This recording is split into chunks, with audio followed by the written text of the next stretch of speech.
Theresa May has insisted Salisbury is very much open for business, after 2 people ended up in a critical condition following the second nerve agent incident in the town. The couple, thought to be 45-year-old Charlie Rowley and 44-year-old Dawn Sturgess, fell ill at a house in Amesbury on Saturday and were taken to the hospital. Police last night confirmed they had been exposed to Novichok, a dangerous chemical weapon, during a trip into Salisbury. It comes just 4 months after Russian former double agent Sergei Skripal and his daughter Yulia were exposed to the same substance and spent weeks recovering in hospital.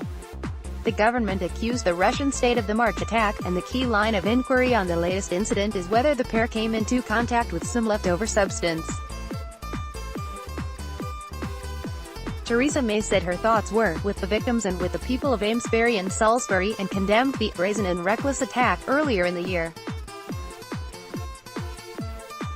She said in a statement, "The message from Salisbury is clear. It's very much open for business.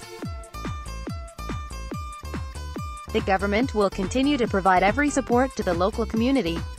And she added, "I would like to personally thank local businesses and residents for their cooperation.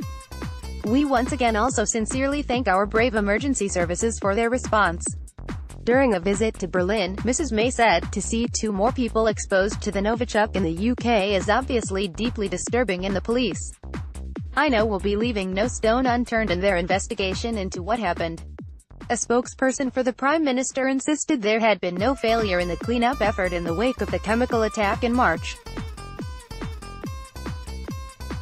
Home Secretary Sajid Javid this afternoon said there were no links between the decontaminated locations involved in the first case and the areas traveled to by the couple in the second.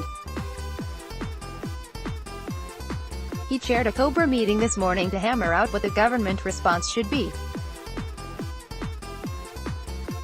Cabinet Ministers Boris Johnson, Michael Gove, Gavin Williamson and James Brokenshire were also present.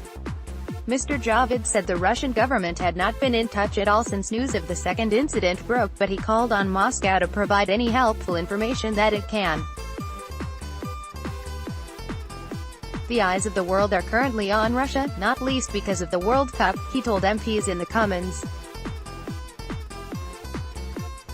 "It is now time that the Russian state comes forward and explains exactly what has gone on." The Home Secretary added, "We do not have a quarrel with the Russian people.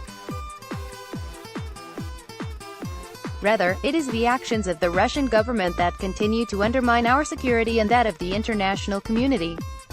We will stand up to the actions that threaten our security and the security of our partners. It is completely unacceptable for our people to be either deliberate or accidental targets, or for our streets, our parks, our towns, to be dumping grounds for poison." Shadow Home Secretary Diane Abbott said, "No government can allow the poisoning of its citizens or residents as they go about their daily lives by state actors or others." And as the Home Secretary has said, the use of chemical weapons is both barbaric and inhumane. In the wake of the March attack, the Russian government denied any involvement and argued it was being unfairly restricted from making contact with the victims. The government expelled 23 Russian diplomats from UK soil in response to the attack, to which Moscow responded in kind.